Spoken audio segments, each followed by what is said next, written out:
Isang tasa ng kape, isang batang yagit, at isang matinding katotohanan na magpapaguho sa iyong mundo. Basura ang tawag mo sa akin, pero ang basurang itinapon ko ang magliligtas sa iyong buhay mula sa demonyong kasalo mo sa hapag. Sa bawat paghigop mo ng lason, ako ang magsisilbing pait, nagigising sa iyong natutulog na puso. Handa ka na bang malaman ang halaga ng iyong buhay sa gitna ng mga taong mahal mo, na ang tanging hangad ay ang iyong huling hininga? Hindi na siya magtatagal. Kaunting patak pa ng gamot na yon at ang buong Chen Realty ay mapapasakamay na natin. Konting tiis na lang, mahal. Magiging malaya rin tayo sa anino ng matandang yan. Ang boses na yon, ang malamyos at tila anghel na tinig ni Clara, ay tumagos sa bahagyang nakabukas na pinto ng library. Ang bawat salita ay tila mga patalim na pilit ibinabaon sa dibdib ni Marcus. Sa labas ng silid, nakatayo ang makapangyarihang Ginoo, hawak ang isang tasa ng kape. Nakakarating lang ni Clara sa kanya, ilang minuto ang nakalipas.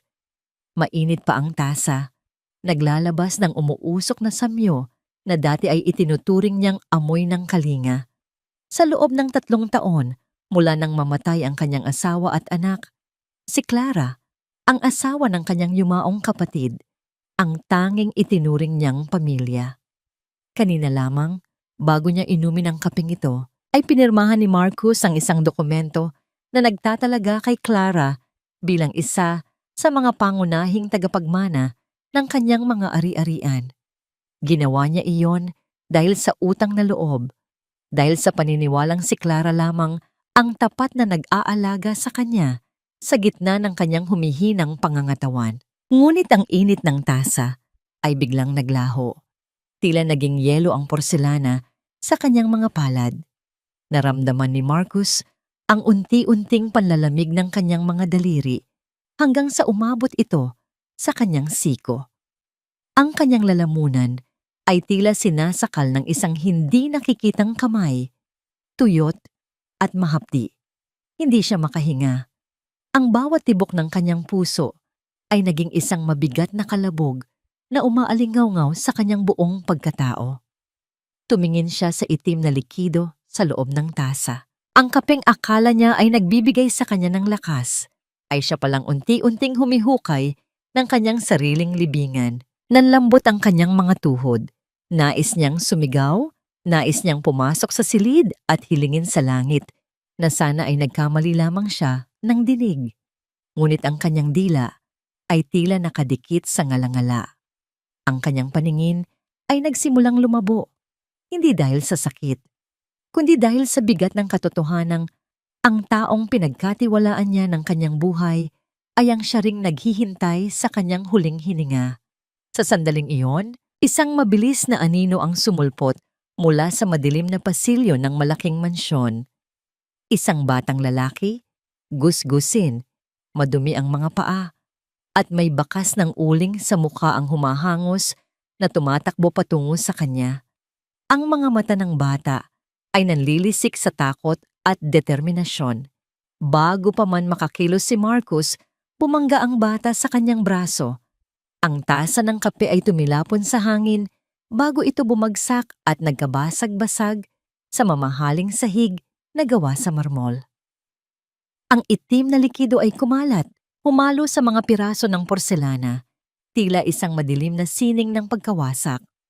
Huwag! Huwag mong inumin! Ang sigaw ng bata, ang kanyang tinig ay nanginginig ngunit puno ng awtoridad na hindi angkop sa kanyang edad. Lumabas si Clara mula sa library. Ang mukha ay namumutla at bakas ang gulat. Agad siyang nag-iba ng anyo. Mula sa pagkagimbal ay naging isang mapang-aping ginang. Guard, kunin niyo ang batang basurang ito. Paano nakapasok ang yagit na ito rito? Habang kinakaladkad ng mga gwardya ang bata palabas, ang mga mata nito ay nanatiling nakakoekta kay Marcus. Walang galit sa mga mata ng bata, kundi isang malalim na habag. Naiwang nakatayo si Marcus sa gitna ng pasilyo, nakatingin sa talsik ng kape sa kanyang sapatos. Napansin niya ang isang kakaibang bula sa gilid ng natapon na likido. Isang reaksyong hindi normal para sa isang simpleng inumin. Sa gitna ng katahimikan ng mansyong tila naging isang malaking kabaong, isang katanungan ang paulit-ulit na humahampas sa isipan ni Marcos. Sino ang mas dapat katakutan?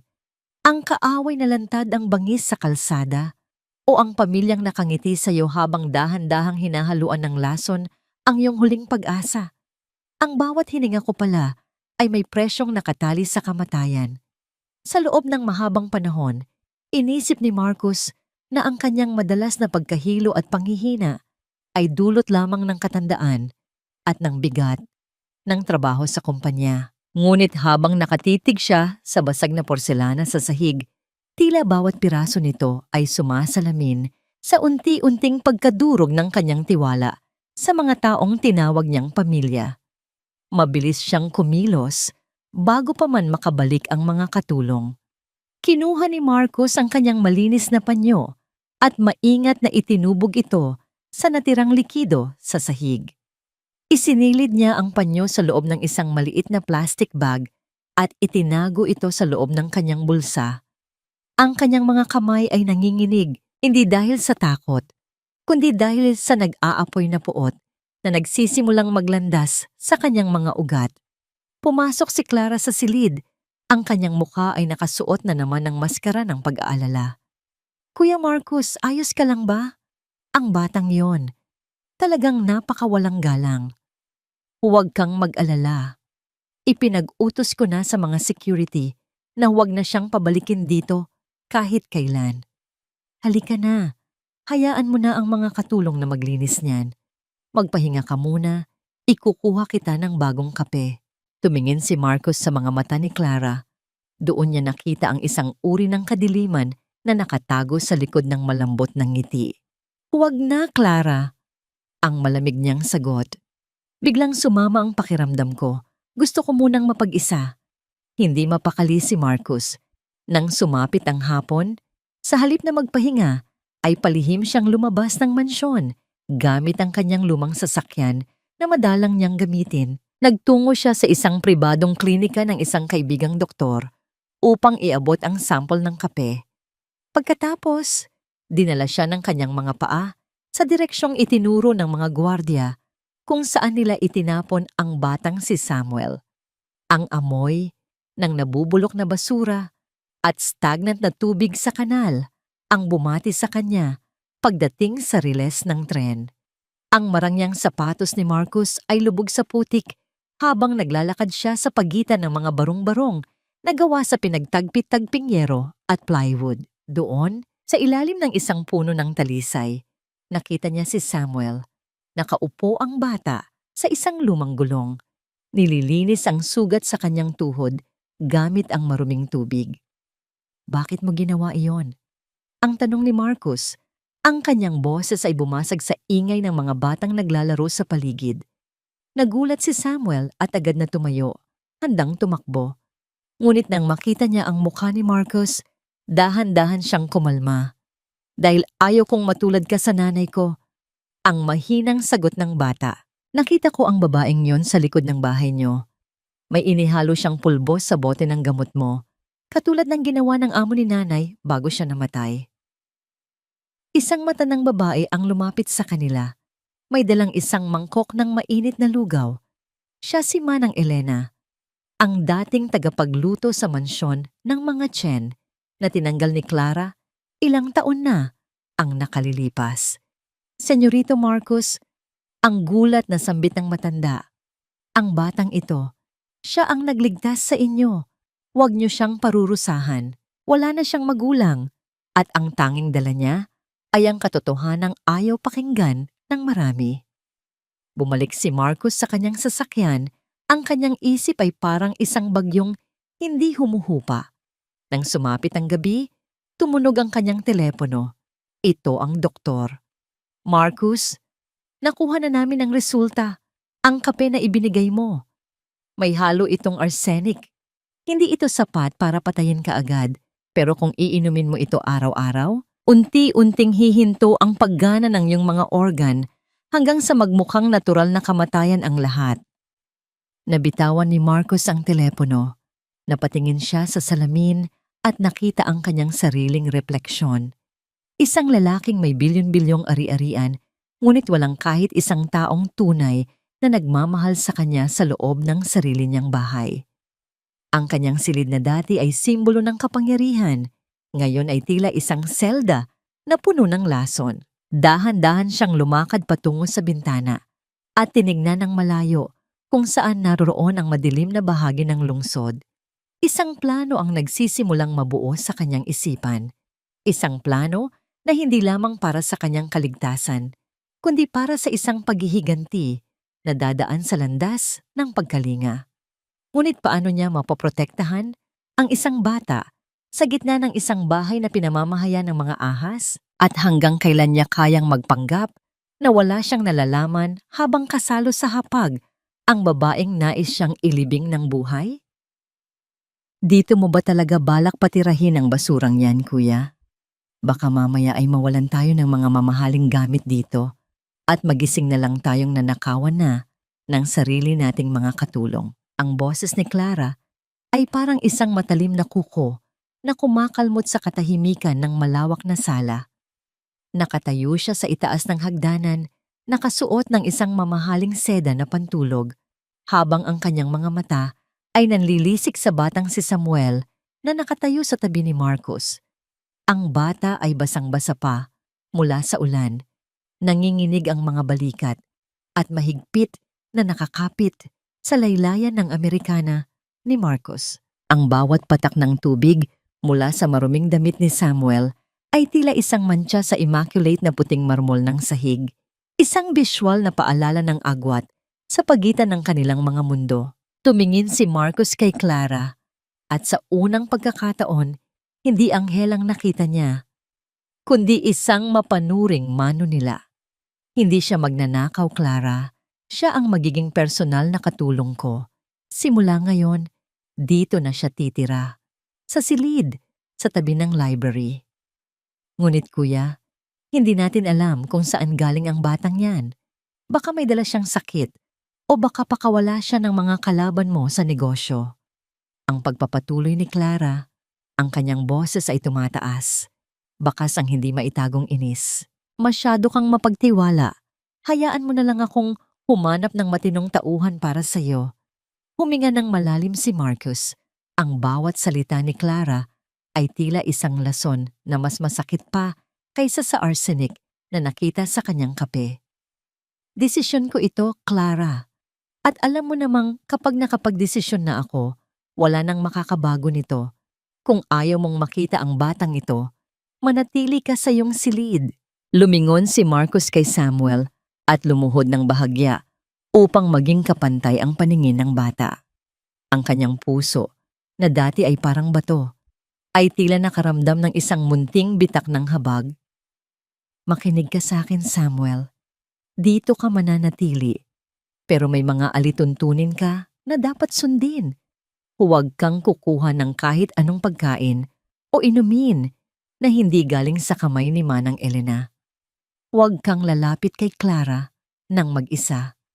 At higit sa lahat, huwag mong sasabihin kahit kanino ang tungkol sa nakita mo sa likod ng bahay. Tumango si Samuel. Ang kanyang mga mata ay puno ng takot, ngunit may kasamang matinding katapatan. Opo, Sir Marcos. Pangako po. Dinala ni Manang Elena ang bata sa kanyang magiging silid. Isang maliit na kwarto ito, ngunit para kay Samuel, ito ay tila isang palasyo. Bago lumabas ang matandang babae, hinawakan niya ang kamay ni Samuel. Mag-iingat ka, anak. Hindi lahat ng kumikinang sa bahay na ito ay ginto. May mga anino rito na mas madilim pa kaysa sa gabi, sa riles ng tren.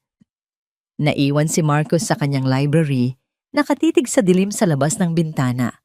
Ang kanyang kumpanya, ang kanyang yaman, at ang kanyang buhay ay nakasalalay na ngayon sa isang batang hindi pa marunong magbasa ng maayos. Alam niyang nagsisimula na ang isang laro ng buhay at kamatayan. Sa bawat ngiti ni Clara sa umaga, kailangan niyang matutong ngumiti pabalik habang iniisip kung paano niya ito pababagsakin nang hindi siya nasasaktan. Samantala, habang nag-aayos ng kanyang mga gamit, napansin ni Samuel ang isang pintong bahagyang nakabukas sa dulo ng pasilyo. Dahil sa kuryosidad, dahan-dahan siyang lumapit at sumilip sa loob. Ang silid ay puno ng mga laruan, ngunit ang lahat ay nababalot ng alikabok. Sa gitna ng silid, sa ibabaw ng isang mesa ay may isang litrato ng isang batang lalaki na may suot na uniporme sa eskwelahan, nakangiti ng buong ningning. Napatigil ang paghinga ni Samuel. Ang batang nasa litrato ay may suot na isang kwintas, isang maliit na krus na gawa sa kahoy. Ang eksaktong kwintas na kasalukuyang nakatago sa ilalim ng maruming damit ni Samuel, ang tanging alaala na iniwan sa kanya ng kanyang ama bago ito namatay sa isang aksidente sa konstruksyon. Sino ang batang ito sa litrato? At bakit tila ang kanyang kapalaran ay nakagapos sa mga pader ng mansyong ito bago pa man siya ipanganak? Ang sandaling lumapat ang pinto ng mansyon matapos umalis ang sasakyan ni Marcos para sa isang mahalagang pagpupulong, ay ang sandaling naglaho ang mapagpanggap ng ngiti sa mga labi ni Clara. Ang katahimikan sa loob ng malawak na bahay ay tila naging isang mabigat na kumot na handang sumakal sa sinumang mahina. Nakatayo si Samuel sa gitna ng sala, hawak ang isang basahan na ibinigay sa kanya ni Manang Elena. Hindi pa man siya nakakakilos, naramdaman na niya ang mabigat na hakbang ni Clara pababa ng hagdanan. Ang bawat tunog ng suot nitong mamahaling tsinelas sa marmol ay tila isang babala. Huwag mong isipin na dahil pinatulog ka rito ay ligtas ka na, munting daga. Ang boses ni Clara ay malamig, puno ng pandidiri. Ang dumi mo ay nakakabit na sa balat mo at kahit anong paligo ang gawin mo, hinding-hindi mo mabubura ang amoy ng basura sa katawan mo. Lumapit si Clara kay Samuel at hinablot ang basahan mula sa kanyang kamay. Itinapon niya ito sa sahig at itinuro ang dulo ng pasilyo. Linisin mo ang buong hagdanan. Gamitin mo ang mga kamay mo para kuskusin ang bawat sulok. At huwag na huwag kang gagamit ng sabon dahil gusto kong maramdaman mo kung gaano kahirap maglinis ng mantsyang iniwan ng isang katulad mo. Sa loob ng 4 na oras, lumuhod si Samuel sa matigas na sahig. Ang kanyang mga maliliit na daliri ay nagsimulang mamula at humapdi sa bawat kuskos. Ngunit sa tuwing nararamdaman niya ang sakit, naaalala niya ang mukha ni Marcos, ang tanging tao na tumingin sa kanya nang walang halong pandidiri. Dahil sa utang na loob, tinanggap ni Samuel ang lahat ng hirap nang walang reklamo. Alam niyang ito ang presyong kailangan niyang bayaran para manatili sa tabi ng taong nagligtas sa kanya mula sa kalsada. Minsan ay dumaan si Manang Elena. Ang kanyang mga mata ay puno ng luha habang nakatingin sa bata. Anak, tama na muna yan. Halika rito, may itinago akong tinapay para sa'yo, ang bulong ng matanda. Ngunit bago pa man makalapit si Samuel, biglang sumulpot si Clara mula sa kusina. Elena, hindi ka binabayaran dito para magpakain ng pulubi. Bumalik ka sa trabaho mo kung ayaw mong sumunod sa kanya sa reels ng tren. Ang sigaw ni Clara, ang kanyang mukha ay pulang-pula sa galit. Pagkatapos ay lumingon siya kay Samuel. Ang kanyang mga mata ay nanlilisik. At ikaw, tandaan mo ito. Si Marcos ay mabilis magsawa. Ngayon ay naaawa siya sa'yo. Pero bukas o sa susunod na linggo, kapag na-realize niyang pabigat ka lang, ikaw mismo ang itatapon niya sa labas. Ako lang ang nakakakilala sa kanya, Samuel. At gagawin ko ang lahat para masiguradong mangyari iyon. Sa bawat salita ni Clara, tila may isang malalim na sugat na bumubukas sa puso ni Samuel. Ang gaslighting ni Clara ay nagsisimulang pumasok sa kanyang isipan. Paano kung tama ang babae?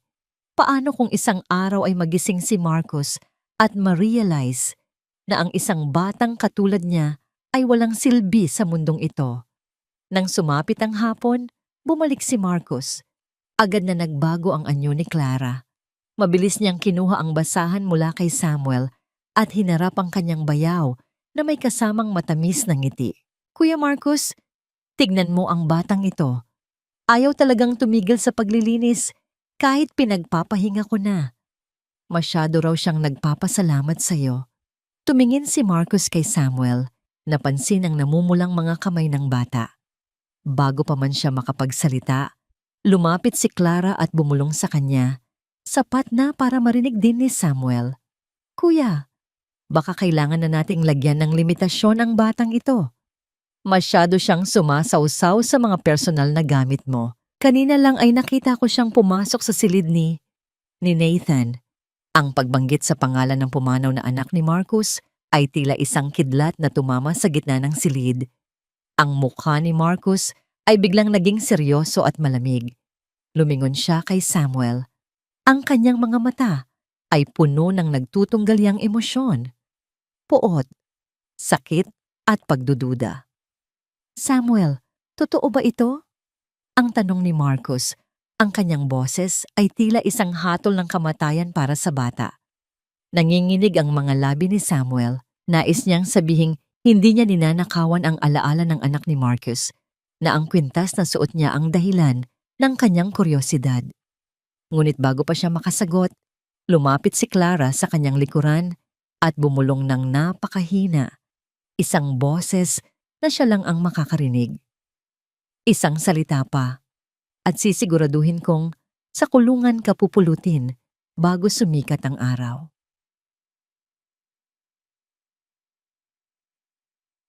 Bakit ka pumasok sa silid na yon? Sinabihan na kita, Samuel. Huwag na huwag kang makikialam sa mga bagay na hindi para sa'yo. Ang boses ni Marcus ay tila isang malalim na dagundong na nagmumula sa kailaliman ng kanyang dibdib.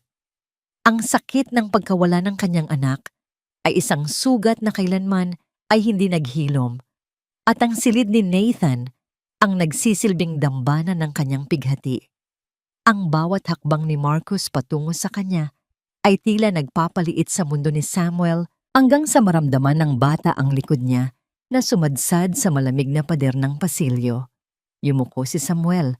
Ang kanyang mga mata ay nakatuon sa sarili niyang mga daliri na nanginginig at puno ng sugat mula sa maghapong pagkayod. Patawad po, Sir Marcus. Hindi ko po gustong kumuha ng kahit ano. Nakita ko lang po na bukas ang pinto. At hindi niya maituloy ang sasabihin. Hindi niya kayang ipaliwanag ang tungkol sa kwintas nang hindi inilalantad ang kanyang sariling pagkatao. Nakita mo, o naghahanap ka ng mapapakinabangan mo? Ang singit ni Clara. Ang boses nito ay puno ng lason. Kuya, tignan mo ang mga mata niya. Mapandayang bata. Sinabi ko na sa'yo, ang mga batang galing sa kalsada ay laging may nakatagong masamang balak. Tumingin si Marcus sa namumulang mga kamay ni Samuel. Isang mabilis na kislap ng guilt ang dumaan sa kanyang mga mata nang makita ang hirap na pinagdaanan ng bata habang wala siya. Umalis ka na, Samuel. Pumunta ka na sa silid mo. Ayaw ko munang makita ang mukha mo ngayong gabi. Nang sumapit ang hating gabi, ang mansyon ay nabalot ng isang nakabibinging katahimikan. Ngunit sa loob ng silid ni Marcus, isang bagyo ang nagaganap. Ang kanyang mga panaginip ay laging bumabalik sa araw na nawala, si Nathan. Ang tunog ng mabilis na takbo ng sasakyan, ang liwanag ng mga headlight, at ang huling pagkakataon na hinawakan niya ang maliit na kamay ng kanyang anak. Nagising si Marcus na humihingal, ang kanyang katawan ay basang-basa ng malamig na pawis. Ang kanyang puso ay tumitibok ng mabilis, tila nais nitong kumawala sa kanyang tadyang. Tumayo siya upang kumuha ng tubig, ngunit napatigil siya nang makita ang isang maliit na anino sa pintuan ng kanyang silid. Doon ay nakatayo si Samuel. May daladalang isang baso ng tubig at isang piraso ng mainit na pandesal na nakabalot sa tissue. Sir Marcus, narinig ko po kayong sumisigaw. Ayos lang po ba kayo? Ang mahinang tanong ng bata. Walang nagawa si Marcus kundi tanggapin ang baso. Ang tubig ay malamig at nakakapagpalamig ng kanyang nag-aapoy na lalamunan. Naupo ang dalawa sa gilid ng kama. Sa gitna ng dilim, tila naglaho ang agwat ng isang bilyonaryo at isang batang yagit. Si Nathan. Siya ang anak ko. Ang simula ni Marcus, ang kanyang boses ay nanginginig sa emosyong matagal na niyang ibinaon. Gusto niya rin ng pandesal. Tuwing umaga, bago ako pumasok sa opisina, sabay kaming kumakain sa kusina. Pero nawala siya dahil sa isang aksidente. Isang pagkakamaling hindi ko mapapatawad ang sarili ko. Tumingin si Samuel kay Marcus ng may malalim na pag-unawa. Ang tatay ko rin po nawala sa isang aksidente. Sabi ni nanay, ang mga taong mahal natin ay hindi talaga nawawala. Nagiging mga bituin lang sila para gabayan tayo kapag madilim ang daan. Ang nabuo sa pagitan ng dalawa. Sa unang pagkakataon, hinawakan ni Marcus ang balikat ni Samuel, isang simpleng haplos na puno ng pagkalinga. Napagtanto ni Marcus na sa loob ng bahay na ito, na puno ng ginto at kristal, ang batang ito na wala ni isang sentimo ang siyang tanging nakakaunawa sa kanyang tunay na pangangailangan.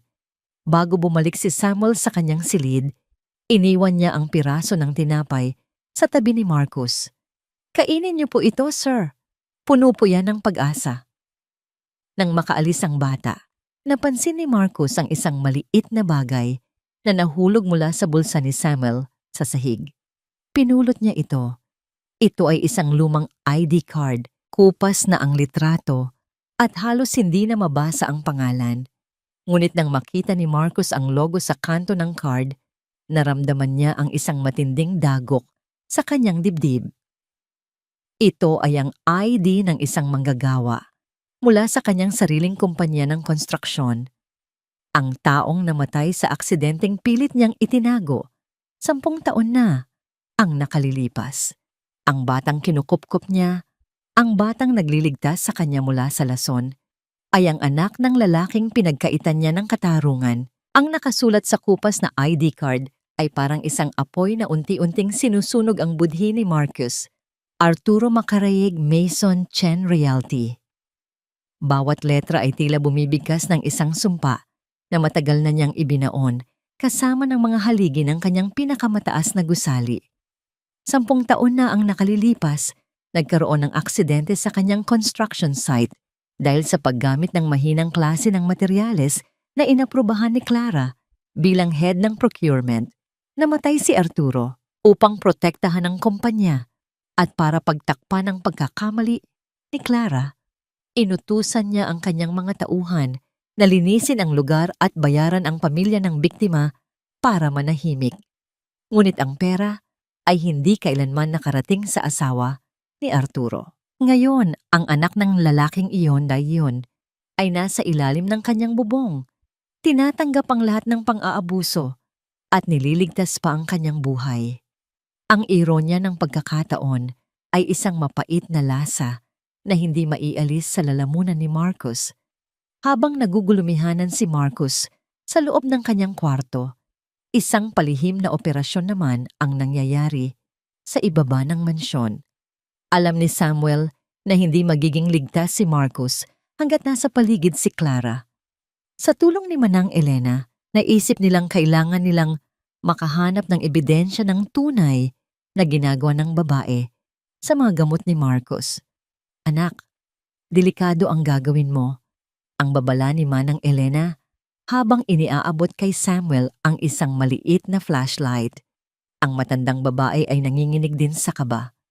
Kapag nahuli ka ni Clara na pumapasok sa kanyang kwarto, hindi lang pagbubugbog ang aabutin mo. Papapatay ka ng babaeng yan. Kailangan ko po itong gawin, Manang. Si Sir Marcus ang nagbigay sa akin ng tirahan. Ito na lang po ang paraan ko para makabayad sa kanya. Ang buong tapang na sagot ng bata, ang kanyang mga mata ay nagniningning ng utang na loob.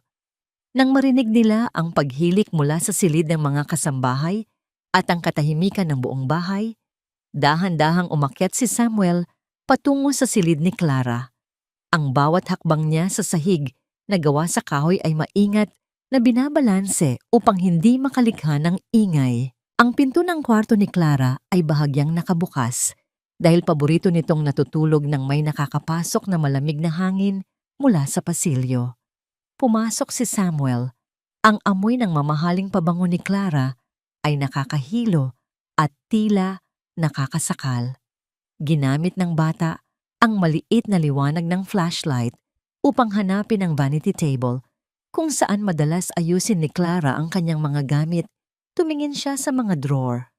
Una, ikalawa, ikatlo. Ang lahat ay puro mga pampaganda at alahas. Ngunit napansin niya ang isang magandang vase ng mga pekeng bulaklak sa gilid ng mesa. Nang subukan niyang alisin ang mga bulaklak, natuklasan niya ang isang lihim na lalagyan sa ilalim nito. Isang maliit na garapon na walang label ang nakatago roon.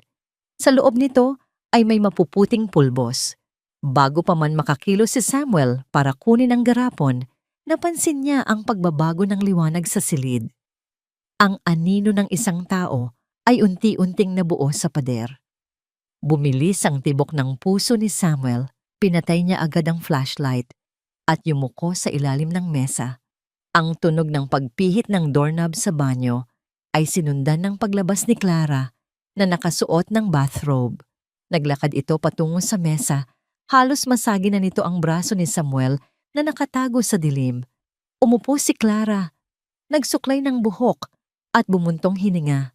Malapit na, Arturo. Ang bulong ni Clara sa sarili. Habang nakatitig sa salamin, ang kanyang ngiti ay nakakatakot. Malapit na kaming sumunod sa'yo. Natigilan si Samuel, ang pangalan ng kanyang ama. Bakit alam ng babaeng ito ang pangalan ng kanyang ama? Ngunit ang pagkagulat ng bata ay naputol nang may marinig siyang isang mahinang ingay mula sa kanyang tagiliran. Ang kanyang tuhod ay tumama sa isang tumpok ng mga magazine na nakasalansan sa ilalim ng mesa. Ang mga papel ay dumausdos at lumikha ng isang bahagyang kaluskos. Napatigil sa pagsusuklay si Clara. Ang kanyang mga mata sa salamin ay dumiretso sa ilalim ng mesa kung saan nakatago ang bata. Dahan-dahan niyang inibaba ang suklay. Ang kanyang boses ay malamig at tila nagbabanta. May daga pala na nakapasok sa kwarto ko. Akala mo ba ay hindi ko alam na narito ka? Ang boses ni Clara ay tila isang malamig na hanging umiihip sa batok ni Samuel. Ramdam ng bata ang bawat butil ng pawis na namumuo sa kanyang noo habang nakasiksik siya sa ilalim ng vanity table. Ang bawat tibok ng kanyang puso ay tila isang malakas na tambol na nagbabadyang magbunyag ng kanyang kinalalagyan. Ngunit bago pa man mahablot ni Clara ang buhok ni Samuel, isang malakas na katok sa pinto ang bumasag sa tensyon. Clara, gising ka pa ba? Ang boses ni Marcos ay nanggagaling sa labas, seryoso at walang emosyon. Natigilan si Clara. Agad siyang tumayo, inayos ang kanyang bathrobe at mabilis na itinago ang garapon ng pulbos pabalik sa ilalim ng vase. Oo, kuya, sandali lang.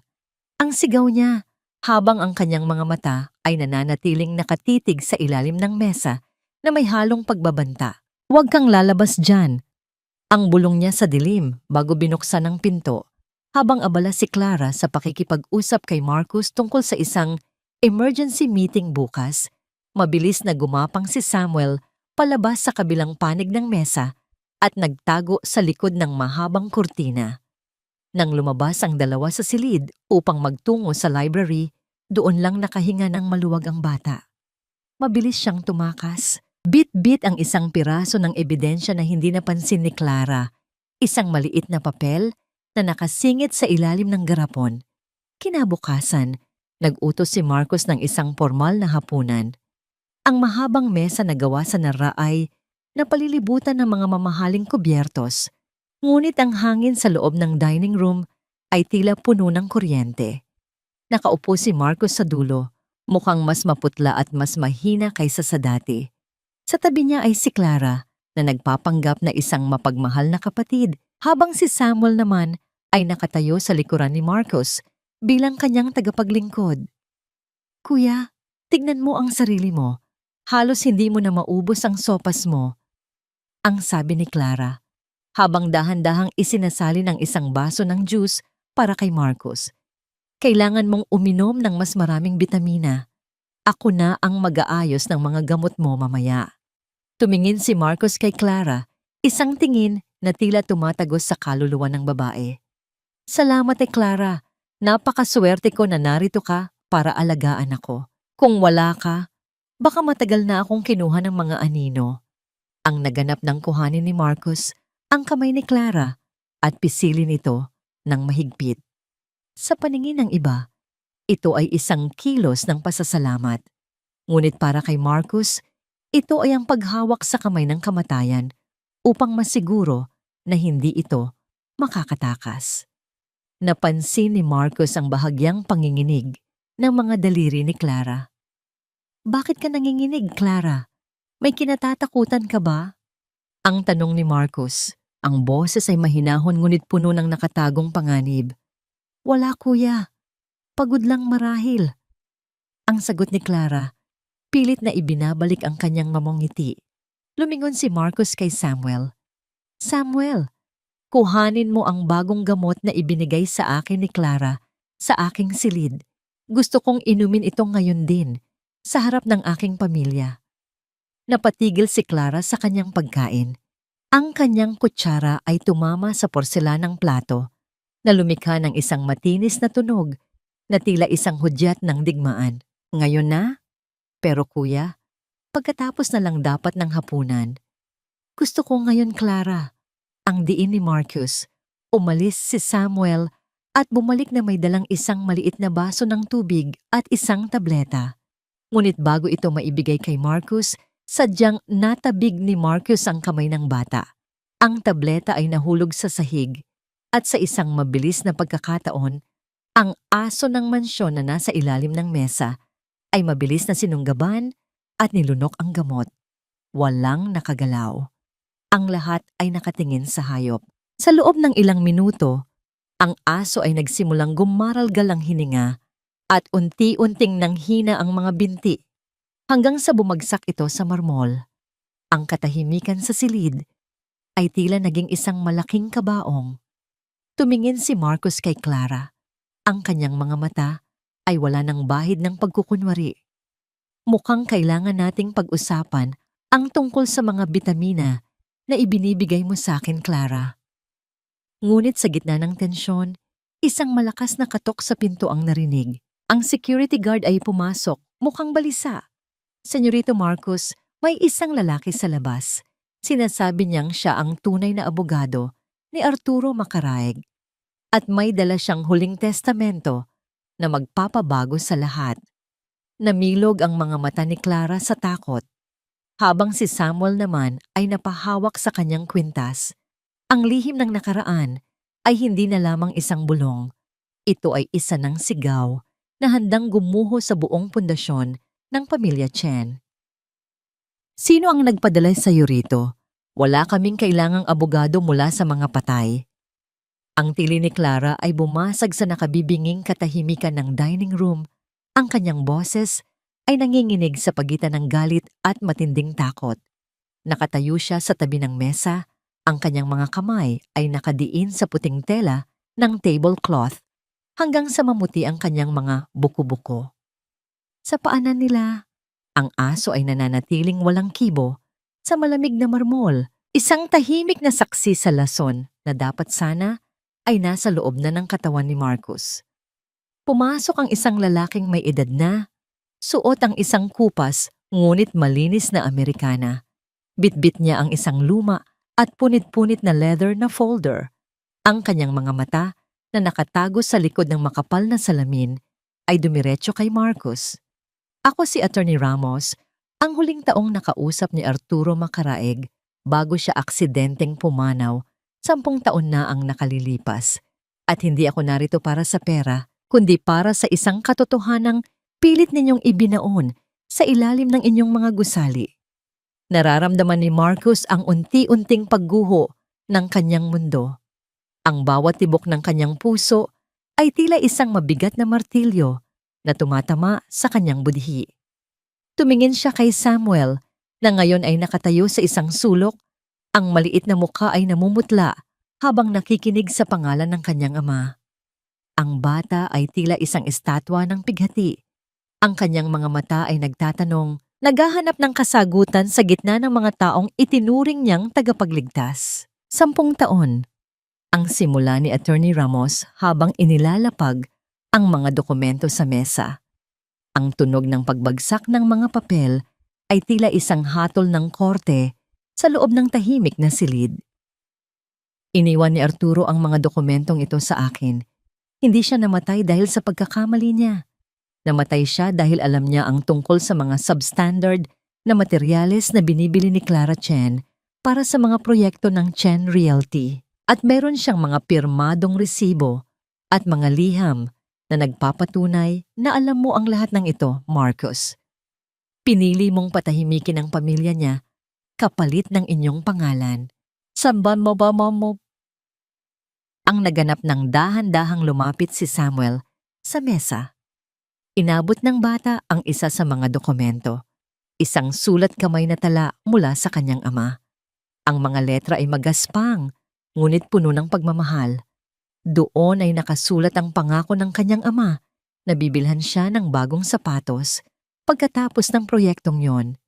Niyakap ni Samuel ang papel sa kanyang dibdib. Ang kanyang mga luha ay tahimik na pumatak. Binabasa ang tuyong tinta ng nakaraan. Totoo ba ito, Sir Marcos? Ang tanong ni Samuel. Ang kanyang boses ay halos isang bulong na lamang, ngunit mas masakit pa kaysa sa anumang sigaw. Kayo po ba? Ang dahilan kung bakit hindi na nakauwi si tatay. Hindi makatingin ng diretso si Marcos. Ang lalamunan niya ay tila puno ng bubog. Ang bawat alaala ng kanyang tagumpay sa negosyo ay naging isang malaking kasalanan. Sa kabilang dako, si Clara ay biglang tumawa ng mapait, isang tunog na tila nagmumula sa isang taong nawalan na ng katinuan. At ano naman ngayon? Ang hiyaw ni Clara. Ginawa natin ang dapat gawin para sa pamilya. Marcos, huwag kang magmalinis. Ikaw ang nag-utos na bayaran ng asawa niya para manahimik. Tayong dalawa ang pumatay sa ama ng batang yan. Napatigil ang lahat nang biglang bumagsak si Marcos sa kanyang upuan. Hawak ang kanyang dibdib. Ang sakit ng katotohanan ay mas matindi pa kaysa sa anumang lason. Ngunit sa gitna ng kanyang paghihingalo, naramdaman niya ang isang maliit na kamay na humawak sa kanyang palad. Si Samuel, kahit sa gitna ng puot at sakit, ang bata ay hindi bumitaw. Sir Marcos, wag po. Ang tangis ni Samuel, ngunit si Attorney Ramos ay may huling ibinunyag na nagpatahimik sa buong mansyon. May isa pa kayong hindi alam, ang aksidenteng pumatay kay Arturo. Hindi iyon aksidente. May nakakita sa isang babaeng nagputol ng kable ng elevator sa construction site bago ang insidente. At ang babaeng yon ay hindi si Marcos. Lumingon ang lahat kay Clara. Ang kanyang nangiti ay biglang naglaho, napalitan ng isang anyo ng purong kasamaan. Kung hindi ko makuha ang kumpanyang ito sa pamamagitan ng lason, kukunin ko ito sa pamamagitan ng apoy.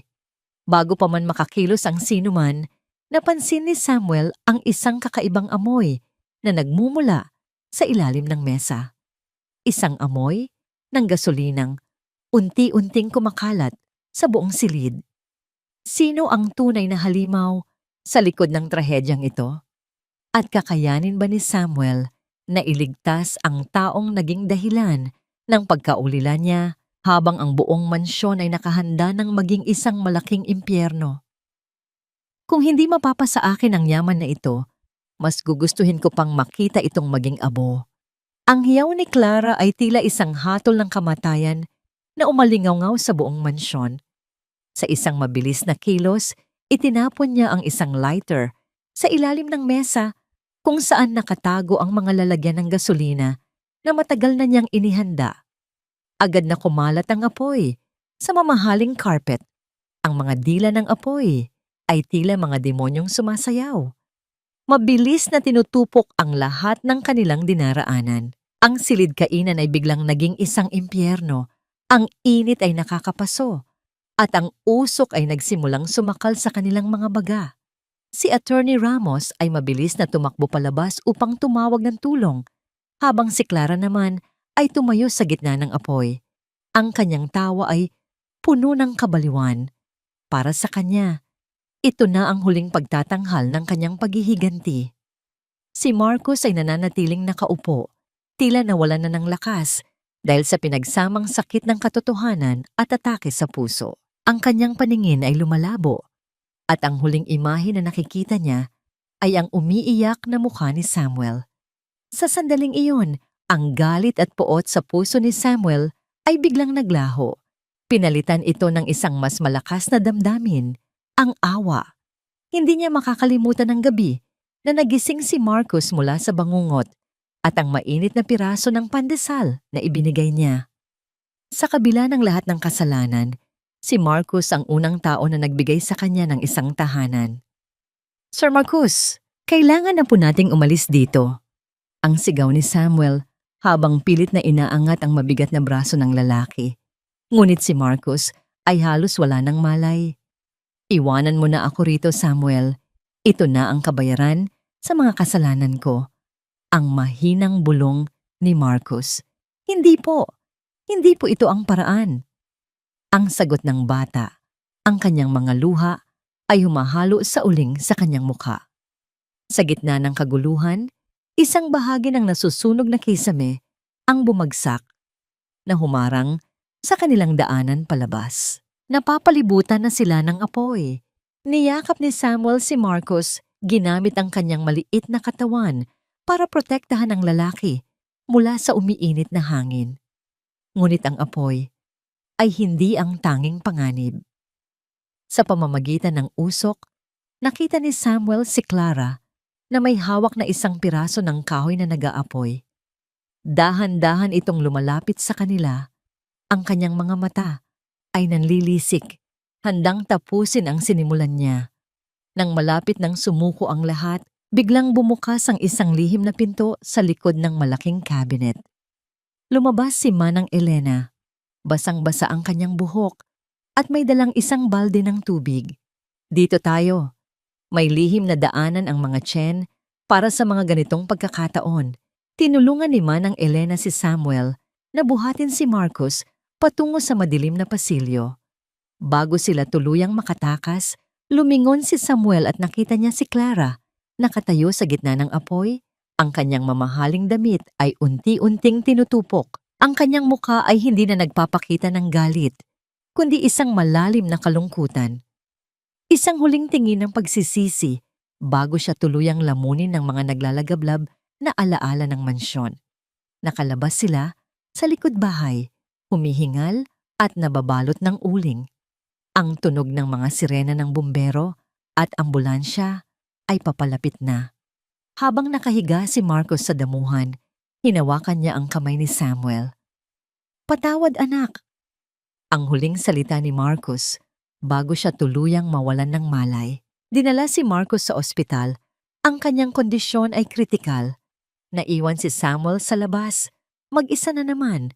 Ang mansyon na naging kanyang kanlungan ay ngayon ay isang sunog na istruktura lamang. Ang taong nagbigay sa kanya ng pag-asa ay nasa bingit ng kamatayan. Sa gitna ng kaguluhan at pagkalito, isang tanong ang bumabagabag sa isipan ng bata. Kapag nawala si Marcos, saan na siya pupulutin? Paano niya sisimulan muli ang buhay kung ang lahat ng kanyang nakilala ay naging abo na lamang? Sa mundong binuo ko ng puot at salapi, isang batang walang sapatos ang naging aking huling sandigan. Ang bawat paghinga ni Marcos ay tila isang pakikipagbuno sa libu-libong karayom na nakabaon sa kanyang baga. Sa loob ng puting silid ng intensive care unit, ang tanging tunog na naririnig ay ang ritmo ng makinang nagbibigay sa kanya ng hiram na buhay, isang mahina at pantay na ugong na tila bumibilang sa bawat segundong lumilipas. Ang amoy ng antiseptic ay nakakahilo, isang paalala na ang lahat ng kanyang karangyaan ay walang silbi sa harap ng kamatayan. Dahan-dahang iminulat ni Marcos ang kanyang mga mata. Ang unang imahe na bumungad sa kanya ay hindi ang kanyang mga abogado, hindi ang kanyang mga kasosyo sa negosyo, kundi si Samuel. Ang bata ay nakaupo sa isang matigas na selyang plastik sa sulok ng silid. Ang maliit na ulo ay nakasandal sa pader habang mahimbing na natutulog. Ang kanyang mukha ay may bakas pa rin ng uling na hindi lubos na nalinisan at ang kanyang mga kamay ay balot ng puting benda. Isang matinding hapdi ang naramdaman ni Marcos sa kanyang puso. Hindi dahil sa sakit, kundi dahil sa matinding hiya.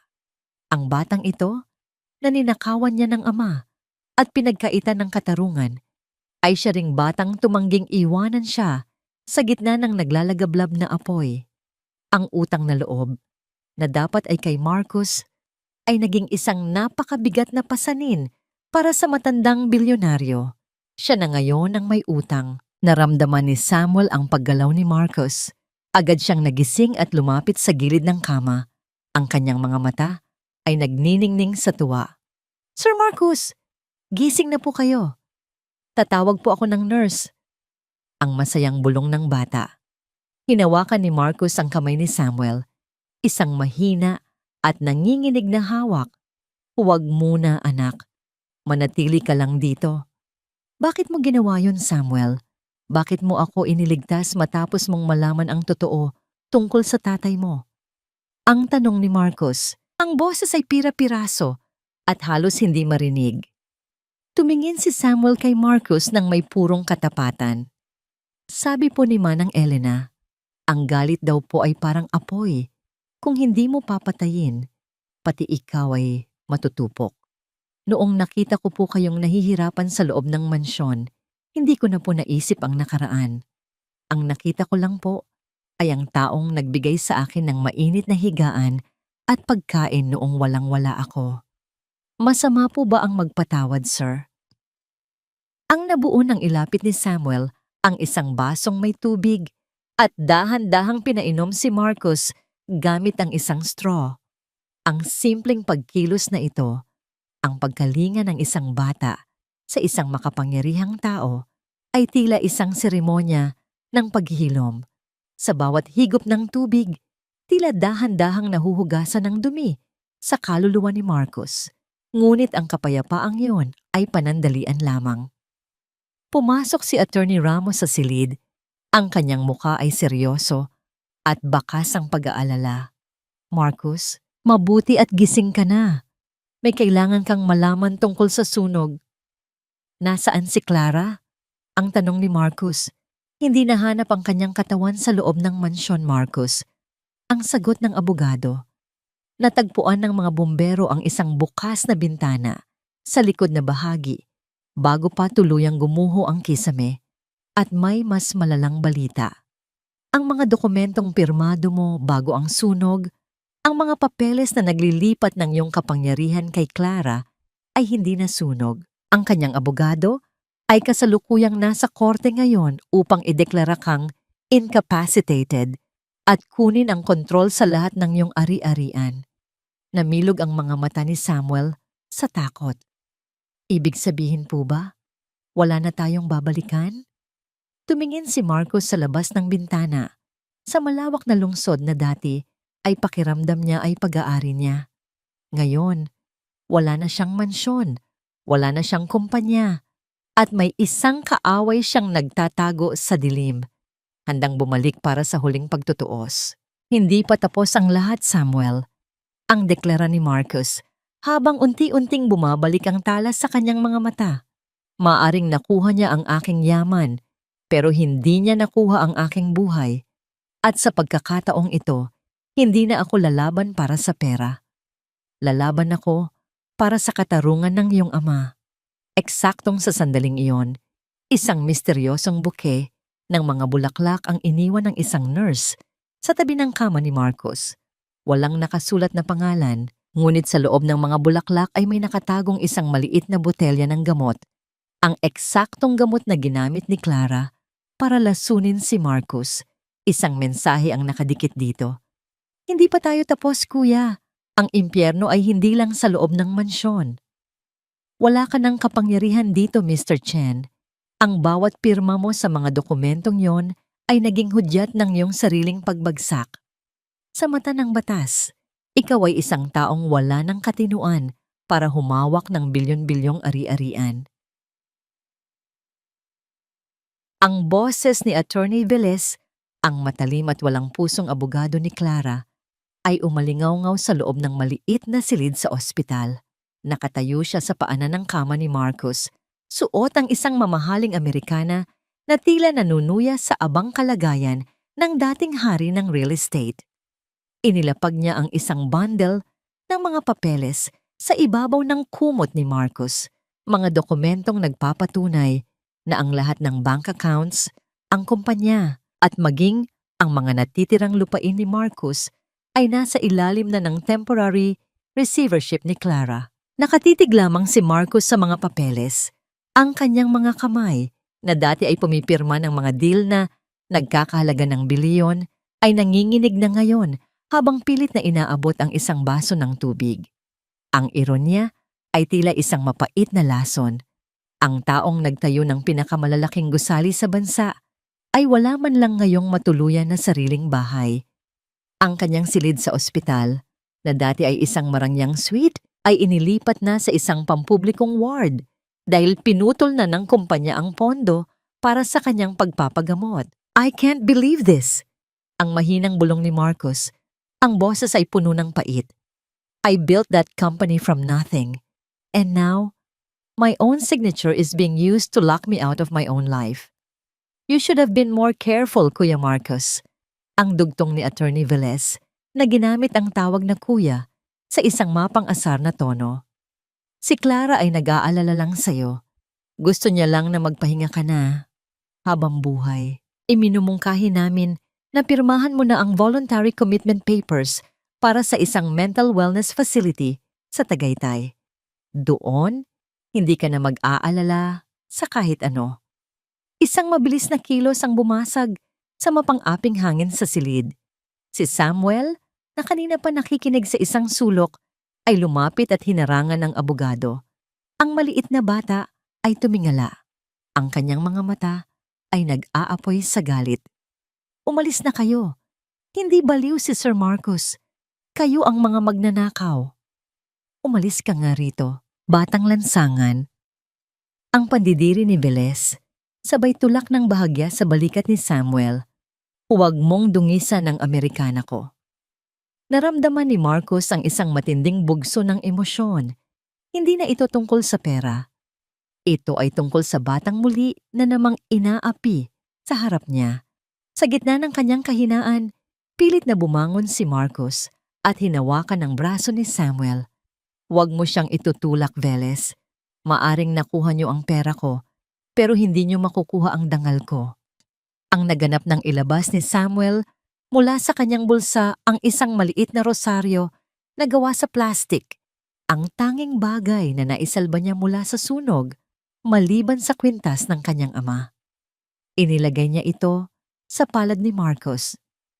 Sir, sabi po ni Manang Elena, kapag wala na tayong masandigan sa lupa, tumingin daw po tayo sa langit. Hindi po tayo pababayaan. Napaluha si Marcos habang hinahawakan ang maliit na rosaryo. Sa sandaling iyon, ang lahat ng galit niya kay Clara ay napalitan ng isang malamig na determinasyon. Tumingin siya kay Attorney Ramos. Nakakapasok lang, bit-bit ang isang lumang laptop.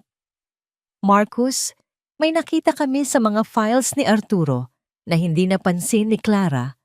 Ang bulong ni Ramos habang pilit na itinatago ang screen mula sa paningin ni Velez. Ang substandard na materyales, hindi lang yon para makatipid.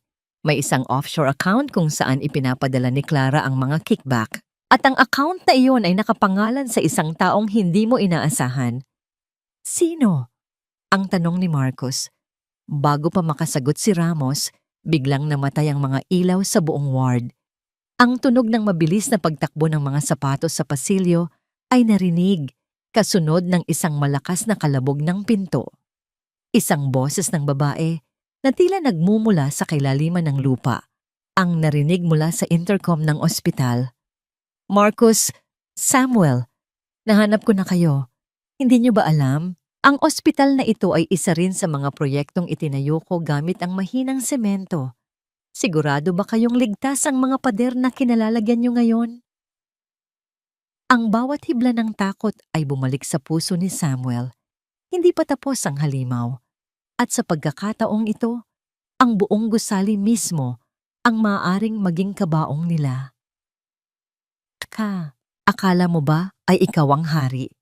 Sa simula pa lang, Marcus, ikaw na ang nakatakdang maging alay sa altar ng sarili mong kasakiman. Ang boses ni Clara mula sa intercom ay tila isang malamig na haplos ng kamatayan sa gitna ng kadiliman. Sa loob ng ward, ang tanging nagbibigay ng kaunting liwanag ay ang asul na screen ng laptop ni Attorney Ramos. Ang bawat anino sa pader ay tila nagiging isang halimaw na handang sumakmal sa kanila. Naramdaman ni Marcus ang bahagyang pagyanig ng sahig, isang mahina ngunit nakakatakot na panginginig na tila nagmumula sa kailaliman ng pundasyon ng ospital. Ang bawat bitak sa semento na dati ay hindi napapansin ay tila mga luhang dumadaloy sa mukha ng isang gusaling malapit ng sumuko. "Huwag kayong matatakot, Sir Marcus. Narito po ako." Ang bulong ni Samuel. Naramdaman ni Marcus ang maliliit na daliri ng bata na humawak ng mahigpit sa kanyang braso. Ang init ng balat ni Samuel ay ang tanging nagpapaalala sa kanya na buhay pa siya. Na sa kabila ng lahat ng lason at apoy, may isa pang pusong tumitibok para sa kanya. Mabilis na kumilos si Manang Elena. Kinuha niya ang kanyang lumang rosaryo at isang maliit na kandila mula sa kanyang bag. Ang tunog ng pagkiskis ng posporo ay bumasag sa katahimikan at ang maliit na apoy na sumulpot ay nagbigay ng isang madilaw at sumasayaw na liwanag sa kanilang mga mukha. "Marcus, tignan mo ito." Ang tawag ni Attorney Ramos, ang kanyang boses ay nanginginig sa kaba. "Ang offshore account na sinasabi ko, hindi ito nakapangalan kay Clara. Nakapangalan ito sa iyong yumaong kapatid, si Arthur. Pero ang petsa ng mga transaksyon ay nagsimula lamang 2 taon matapos siyang ideklarang patay." Natigilan si Marcus. Ang kanyang kapatid na si Arthur ay namatay sa isang aksidente sa dagat. Isang trahedyang naging dahilan kung bakit kinupkop niya si Clara. "Ibig mong sabihin, buhay si Arthur?" "Hindi, Marcus."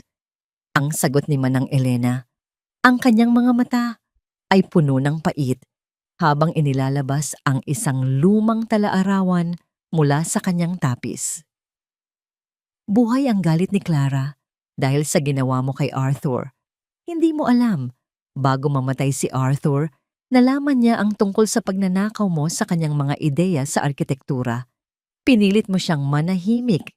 Ang lahat ng ito, ang pagpapakasal niya sa iyo bilang bayaw, ang pag-aalaga sa iyo, ay isang mahabang paghahanda para sa kanyang paghihiganti. At ang offshore account, ginagamit niya ang pangalan ni Arthur para palabasin na ikaw ang nagnanakaw sa sarili mong kumpanya." Ang naganap ng haplusin ni Manang Elena ang buhok ni Samuel. Ang batang ito, si Samuel, hindi lang siya anak ng isang mason. Si Arturo Macaraeg, ang kanyang ama, ay ang tanging saksi sa huling gabi ni Arthur Chen. Bago namatay ang kapatid mo, may iniwan siyang sulat kay Arturo. Isang sulat na maglilinis sa pangalan mo at maglalantad sa tunay na mukha ni Clara.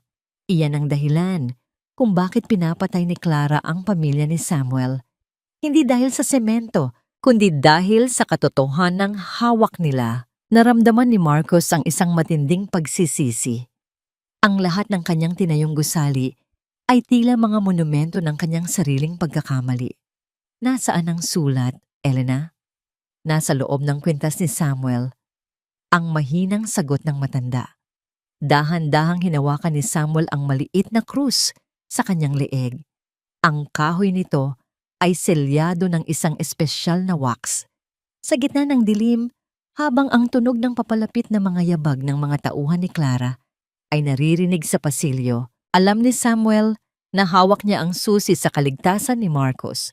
Ngunit ang pinto ng ward ay biglang bumukas ng malakas Tumama ang hawakan nito sa pader na lumikha ng isang nakabibinging ingay.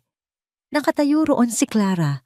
May hawak na flashlight na ang liwanag ay tumama diretso sa mga mata ni Marcus. Ang kanyang nangiti ay hindi nangiti ng isang tao. Ito ay isang nangisi ng tagumpay. Ibigay mo sa akin ang kwintas, Samuel. Ang utos ni Clara. Ang boses ay tila isang bulong ng ahas. Ibigay mo sa akin at hahayaan ko silang mabuhay ng kahit ilang minuto pa bago gumuho ang kisameng ito. Tumingin si Samuel kay Marcus pagkatapos ay sa kwintas. Ang huling alaala ng kanyang ama ay ang tanging sandata nila laban sa babaeng pumatay sa kanyang kinabukasan. Kakayanin ba niyang isuko ang huling koneksyon niya sa kanyang magulang para iligtas ang taong naging dahilan ng kanilang paghihirap? Subukan mong hawakan ang batang iyan at makikita mo kung sino talaga ang demonyo sa pamilyang ito. Ang sigaw ni Marcus ay tila nagpalakas sa pundasyon ng silid.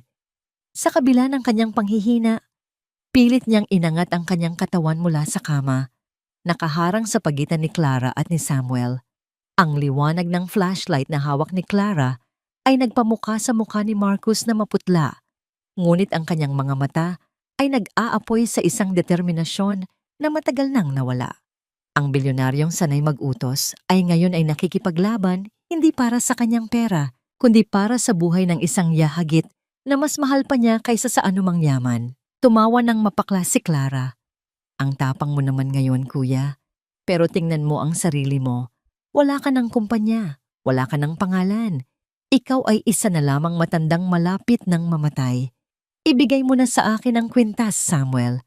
Ayaw mo bang makasama muli ang iyong ama? Nanginginig ang mga kamay ni Samuel habang nakahawak sa kahoy na krus.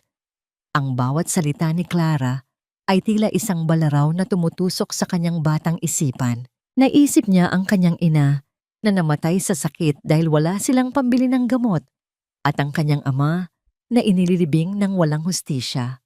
Ang galit ay muling bumangon sa kanyang dibdib, ngunit nang maramdaman niya ang mahigpit na pagkakahawak ni Marcus sa kanyang braso, ang puot ay napalitan ng lakas.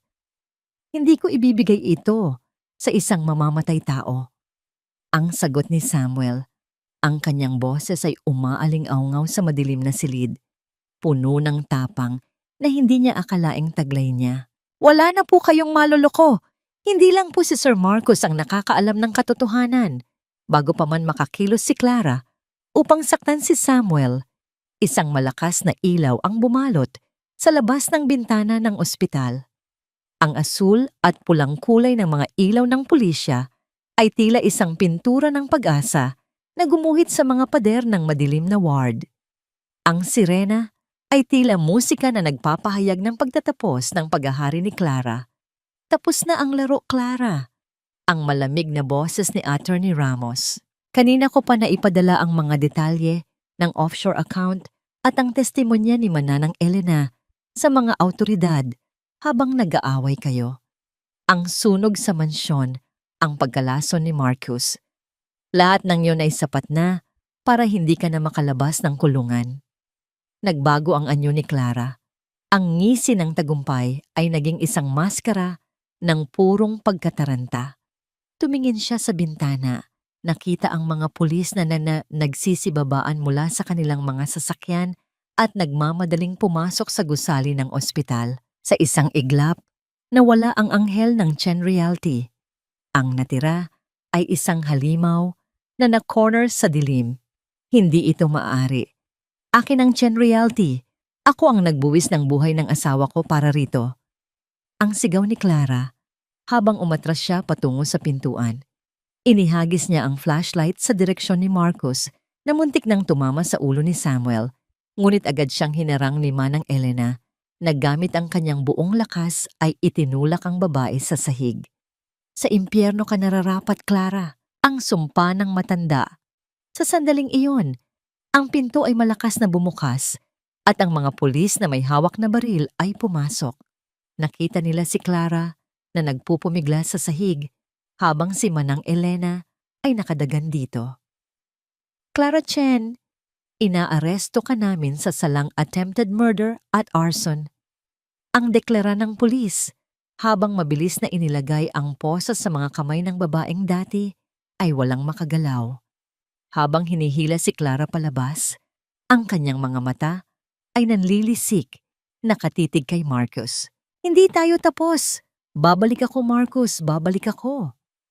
Ang katahimikan ay bumalik sa silid matapos umalis ang mga pulis. Ang tanging naririnig na lamang ay ang mahinang paghikbi ni Samuel.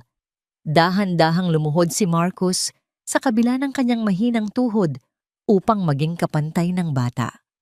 Ang gintong sandali ay naganap nang alisin ni Samuel ang kwintas at inilagay ito sa palad ni Marcus. Basag ang boses ni Marcus nang magsalita. Patawad, Samuel. Patawad kung naging bulag ako sa hustisya. Patawad dahil kailangan mong pagbayaran ng kasalanan na hindi naman sa'yo. Hinding-hindi ko na maibabalik ang ama mo. Pero kung papayagan mo ako, nais kong gamitin ang natitira kong buhay para hindi ka na muling matulog sa malamig na kalye. Niyakap ni Samuel si Marcus. Ang mga luha ng isang batang nangungulila ay humalo sa luha ng isang lalaking nagsisisi. Ang karma ay nagbigay ng hustisya, ngunit ang tunay na kapayapaan ay nagsisimula pa lamang sa isang simpleng pagpapatawad. Ngunit habang sila ay nakayakap, isang nanginginig na nurse ang pumasok sa kwarto. Ang mukha ay namumutla. Mr. Chen, kailangan niyo pong makita ang balita. Binuksan ng nurse ang maliit na television sa ward. Ang headline na nagliliyab sa screen ay nagpahinto sa tibok ng puso ni Marcus. Chen Realty, bumagsak, mga nagalit na residente, nagsusunog sa harap ng headquarters dahil sa mga substandard na proyekto. Ang hustisya ay dumating, ngunit ang presyo ng katotohanan ay ang pagguho ng kanyang buong imperyo. Paano niya itatayo ang kinabukasan ni Samuel kung ang kanyang sariling pangalan ay isa na ngayong sumpa sa lipunan? Ang yaman na itinayo sa kasinungalingan ay parang semento na hinaluan ng asukal. Sa labas ay matigas at matatag, pero sa unang buhos ng ulan ng katotohanan, lahat ay maglalaho at magiging putik. Nakatitig si Marcus sa screen ng maliit na telebisyon. Ang liwanag nito ay tumatama sa kanyang mukha, na tila isang huling hatol. Ang mga larawan ng nagagalit na mga residente, ang usok mula sa mga sinunog na gulong sa harap ng kanyang gusali, at ang mga karatulan na may nakasulat na mamamatay tao ang mga Chen ay tila mga dagok na paulit-ulit na tumatama sa kanyang dibdib. Ang imperyong pinaghirapan niya sa loob ng 3 dekada ay naglalaho sa loob lamang ng ilang minuto. Naramdaman ni Marcus ang isang matinding bigat, hindi mula sa kanyang sakit, kundi mula sa timbang ng responsibilidad. Lumingon siya kay Samuel na nakatayo sa tabi ng kama.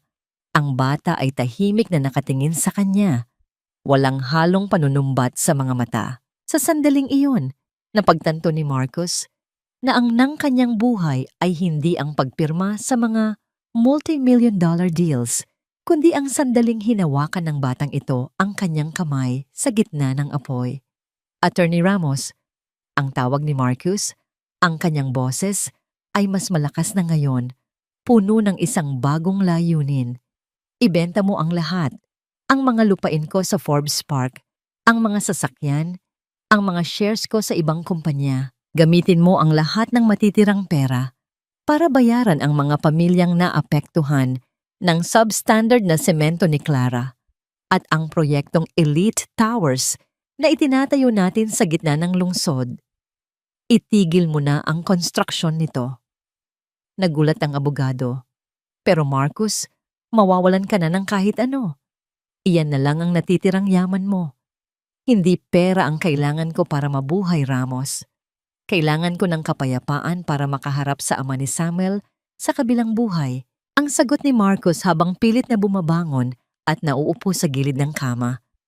Gusto kong baguhin ang blueprint ng gusaling iyon. Gawin nating housing project para sa mga pamilyang nawalan ng tirahan.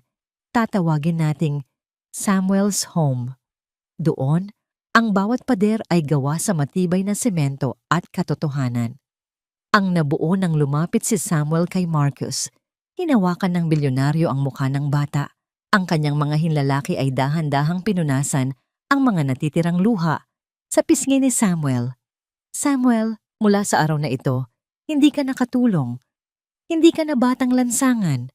Gusto kong maging anak kita. Kung mapapatawad mo ang isang matandang makasalanang tulad ko. Niyakap ni Samuel si Marcus ng napakahigpit. Ang kanyang maliit na boses ay puno ng emosyon. Opo, Papa Marcus. Matagal na po kitang pinatawad.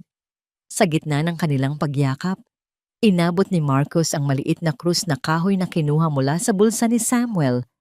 Gamit ang isang maliit na kutsilyo mula sa tray ng pagkain, dahan-dahan niyang kinalas ang wax na nakatakip sa gitna ng krus. Sa loob nito, isang maliit at manipis na papel ang nakatago. Binuksan ni Marcus ang papel na nanginginig ang mga kamay. Ito ay isang sulat mula kay Arturo, ang ama ni Samuel, na isinulat ilang oras bago ito pumanaw. Ngunit nang mabasa ni Marcus ang unang pangungusap, ang kanyang mga mata ay nanlaki at ang kanyang puso ay tila tumigil sa pagtibok. Ang sulat ay hindi lamang tungkol sa substandard na semento. May isang pangalan doon na hindi niya inaasahan. Isang pangalan na nagpapatunay na ang tunay na mastermind sa likod ng lahat ng trahedya ay hindi si Clara at hindi rin si Marcus. Papa, bakit po? Ano pong nakasulat? Ang tanong ni Samuel, bakasang kaba sa kanyang boses. Tumingin si Marcus sa bintana kung saan ang unang sinag ng umaga ay nagsisimulang sumilip. Samuel, kailangan nating mag-ingat. Ang taong pumatay sa tatay mo ay kasama natin sa loob ng ospital na ito ngayon. Ang tunog ng dahan-dahang pagpihit ng doorknob ng kanilang silid ay bumasag sa katahimikan. Isang anino ang aninag sa ilalim ng pinto. Isang taong may hawak na hiringgilya na puno ng isang malinaw na likido. Ang huling hininga ko ay hindi na para sa aking sarili, kundi para sa batang nagturo sa akin kung paano mabuhay muli ng may dangal. Ang bawat segundo ay tila naging isang oras habang nakatitig si Marcus sa aninong unti-unting pumapasok sa silid. Ang mahinang pag-ikot ng siradura ng pinto ay tila isang babala na ang panganib ay hindi pa natatapos sa pagkakakulong ni Clara. Ang amoy ng antiseptic ay nahaluan ng isang pamilyar at nakakahilo na pabango.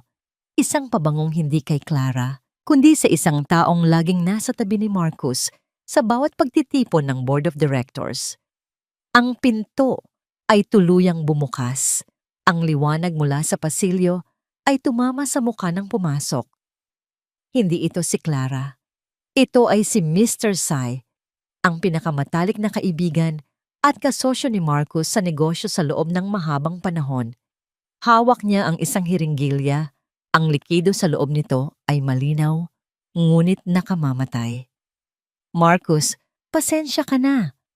Ang simula ni Mr. Sai, ang kanyang boses ay kalmado. Walang bakas ng pagsisisi. Masyado kang naging malambot dahil sa batang ito. Ang Chen Realty ay hindi lamang kumpanya mo. Ito ay investment ko rin. Hindi ko hahayaang ipamigay mo ang lahat para sa isang housing project. Si Clara, isang kasangkapan lang siya. Ako ang nag-utos sa kanya na palitan ng iyong gamot. Ako ang nagbayad sa mga tauhan para sirain ang kable ng elevator 10 taon na ang nakalilipas. Naramdaman ni Marcus ang isang matinding lamig sa kanyang mga ugat. Ang sulat ni Arturo Macaraeg sa loob ng kwintas ay malinaw ang mensahe. Huwag magtitiwala sa lalaking may 3 bituin sa kanyang singsing. Tumingin si Marcus sa kamay ni Mr. Sai. Naroon ang singsing, kumikinang sa ilalim ng ilaw ng ospital. Papa, huwag! Ang sigaw ni Samuel habang mabilis na tumayo ang bata at hinarangan ang kama ni Marcus. Ang kanyang maliit na katawan ay nanginginig, ngunit ang kanyang mga mata ay walang takot. Hindi niyo sasaktan si Papa. Umalis ka riyan, bata, kung ayaw mong sumunod sa tatay mo. Ang banta ni Mr. Sai habang dahan-dahan siyang lumalapit. Ang hiringgilya ay handa ng itusok. Ang naganap ng pilitin ni Marcus na iangat ang kanyang nanghihinang katawan. Gamit ang kanyang huling lakas, niyakap niya si Samuel mula sa likuran, ginamit ang kanyang sariling braso bilang pananggalang. Samuel, tumakbo ka na. Tawagin mo ang mga pulis sa labas. Walang pulis na makakarinig sa iyo, Marcus. Ang tawa ni Mr. Sai, binayaran ko na ang shift na ito. Tayo-tayo lang ang narito. Ngunit sa sandaling itutusok na ni Mr. Sai ang lason, ang pinto ay malakas na bumukas. Ang tunog ng mabilis na pagtakbo ng maraming sapatos ay bumasag sa katahimikan ng ward. Hindi ito ang mga binayarang gwardya, kundi si Attorney Ramos kasama ang isang pangkat ng mga opisyal mula sa National Bureau of Investigation. Bitawan mo ang hiringgilya, Mr. Sai. Ang sigaw ng isang opisyal. Nalaglag ang hiringgilya sa sahig. Ang likido ay kumalat sa linoleum na tila mga luhang hindi na unawaan. Napaupo si Mr. Sai. Ang kanyang mukha ay naging abo sa takot. Hindi niya alam na bago pa man siya pumasok, ay naitala na ng laptop ni Attorney Ramos ang bawat salitang binitiwan niya sa loob ng silid dahil sa isang nakatagong mikropono na inilagay ni Manang Elena sa ilalim ng unan ni Marcus. Tapos na ang kasakiman ninyo. Ang sabi ni Attorney Ramos habang dahan-dahang lumalapit at pinupulot ang sulat ni Arturo. Ang hustisya ay maaaring mabagal pero hinding-hindi ito natutulog. Nang mailabas na ng silid si Mr. Sai, ang lahat ng tensyon ay tila naglaho. Ang ospital ay muling binalot ng katahimikan, ngunit sa pagkakataong ito ay isang katahimikang puno ng kapayapaan. Tumingin si Marcus kay Samuel, ang kanyang bagong anak. Salamat, Samuel. Ang bulong ni Marcus, ang boses ay puno ng kagaanan. Dahil sa iyo, hindi lang ang buhay ko ang nailigtas, kundi pati ang kaluluwa ko. Niyakap ni Samuel si Marcus ng mahigpit. Dito lang po ako, Papa. Hindi na po tayo magiging mag-isa.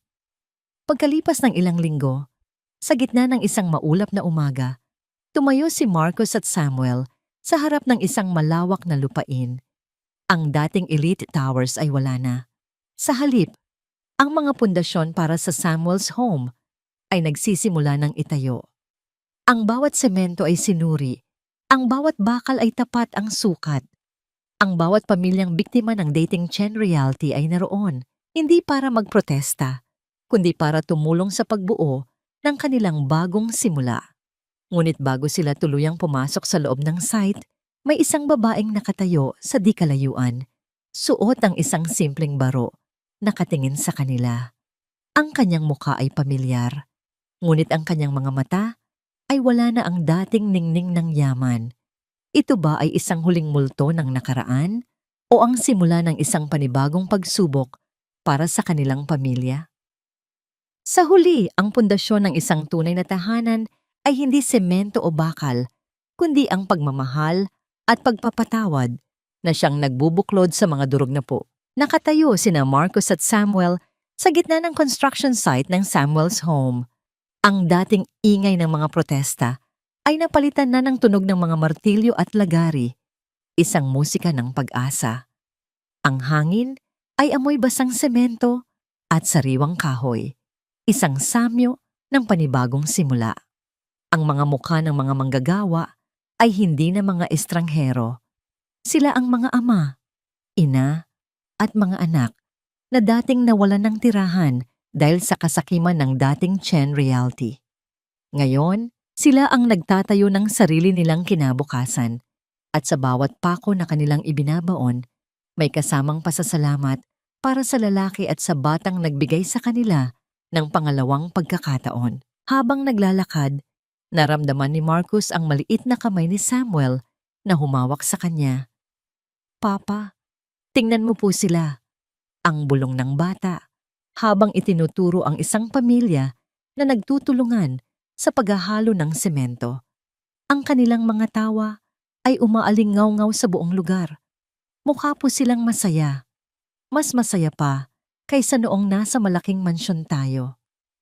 Ang naganap ng lumuhod si Marcus, Hindi na dahil sa sakit, kundi para maging kapantay ng kanyang anak. Tumingin siya sa mga mata ni Samuel, ang parehong mga mata na nagmulat sa kanya sa katotohanan. Dahil ang tunay na yaman Samuel ay hindi nakikita. Nararamdaman ito. At ngayon, sa unang pagkakataon sa buhay ko, pakiramdam ko ay ako na ang pinakamayamang tao sa buong mundo. Sa gitna ng kanilang pag-uusap, dahan-dahang lumapit ang babaeng kanina pa nila natatanaw. Suot nito ang isang simpleng uniforme ng isang community worker at ang kanyang buhok ay nakatali lang ng walang anumang alahas. Malayo sa dating imahe ng karangyaan, siya si Clara. Napatigil ang lahat. Ang mga manggagawa ay huminto sa kanilang ginagawa. Ang kanilang mga mukha ay puno ng pagdududa at galit. Naghanda si Marcos na protektahan si Samuel, ngunit si Clara ay hindi lumapit sa kanila. Pumunta siya sa isang sulok, kumuha ng isang pala, at tahimik na nagsimulang maghakot ng buhangin. Walang nagsalita. Ang tanging naririnig lamang ay ang tunog ng kanyang pagtatrabaho. Napansin ni Marcos na ang kanyang mga kamay, na dati ay laging makinis at may mamahaling manicure, ay may mga kalyo na ngayon. At sa kanyang mga mata, wala na ang dating apoy ng paghihiganti. Napalitan ito ng isang malalim at nakayukong pagsisisi. Lumapit si Marcos, iniwan si Samuel sa tabi ni Manang Elena. Clara, anong ginagawa mo rito? Hindi tumingin si Clara. Nagbabayad ako. Ang mahinang sagot niya. Ang bawat butil ng buhangin na ito ay katumbas ng bawat kasinungalingan na binitiwan ko. Ang bawat patak ng pawis ko ay para sa bawat luhang pumatak dahil sa akin. Ang hatol sa akin ng korte ay community service, Marcos, at pinili kong gawin ito dito kung saan ko sinimulan ang lahat ng pagkakamali ko. Hindi mo na mababago ang nakaraan, Clara, ang sabi ni Marcos. Alam ko. Ang sagot niya, habang isang luha ang pumatak mula sa kanyang mga mata at humalo sa buhangin. Pero siguro, kung magtatrabaho ako ng mabuti, kahit isang maliit na bato lang sa pundasyon ng bahay na ito, ay magkakaroon ng halaga ng aking pagsisisi. Baka sakaling sa paraang yon, mapatawad ako ng kapatid mo at ng sarili ko. Naiwang nakatayo si Marcus, walang masabi. Ang paghihiganti ay nagtapos na. Ang hustisya ay naibigay na. Ang natira na lamang ay ang mahabang proseso ng paghilom. Bumalik siya kay Samuel. Niyakap niya ang bata ng mahigpit habang nakatingin sila sa papataas na araw. Hindi na nila kailangan ng malaking mansyon. Ang kanilang tahanan ay nasa piling ng isa't isa at sa bawat pamilyang nabibigyan nila ng bagong simula. Ngunit ang pinakamahalagang sandali ay dumating nang ilabas ni Samuel ang isang maliit na papel at lapis. Dahan-dahan niyang isinulat ang isang pangalan sa ibabaw ng unang blok ng semento na inilagay para sa pundasyon. Anong isinulat mo, anak? Ang tanong ni Marcos. Tumingala si Samuel. Ang kanyang nangiti ay mas maliwanag pa kaysa sa araw. Pangalan po ni Tatay Arturo. Para po alam niya na kahit wala na siya, kasama pa rin siya sa pagbuo ng mga pangarap namin. Sa tabi ng pangalan ni Arturo, isinulat ni Marcos ang pangalan ni Nathan, ang kanyang yumaong anak. At sa ilalim ng dalawang pangalan, sinulatan niya ng huli at pinakamahalaga, para sa pamilya. Dahil ang kapalit ng katahimikan na dulot ng kasinungalingan at lason ay isang bagong uri ng ingay, ang ingay ng tawanan, pag-asa, at pagmamahal. At sa ingay na yon, sa wakas ay natagpuan ni Marcos at ni Samuel ang kanilang tunay na kapayapaan. Lumipas ang 3 taon na tila isang mabilis na pag-agos ng ilog na nagdala ng sariwang tubig sa isang tuyot na lupain. Ang dating masukal at madilim na bahagi ng lungsod, kung saan dati ay nagtatago ang mga anino ng kahirapan, ay ngayon ay nababalot na ng liwanag at buhay. Ang Samuel's home ay hindi na lamang isang blueprint o isang pangarap na nakasulat sa papel. Ito ay naging isang masayang komunidad kung saan ang bawat pader ay nagkukwento ng pag-asa. Nakatayo si Marcos sa balkonahe ng kanilang bagong tahanan, isang simpleng bahay na matatagpuan sa gitna mismo ng komunidad. Wala na ang nagtataasang pader ng Forbes Park na naghihiwalay sa kanya sa mundo.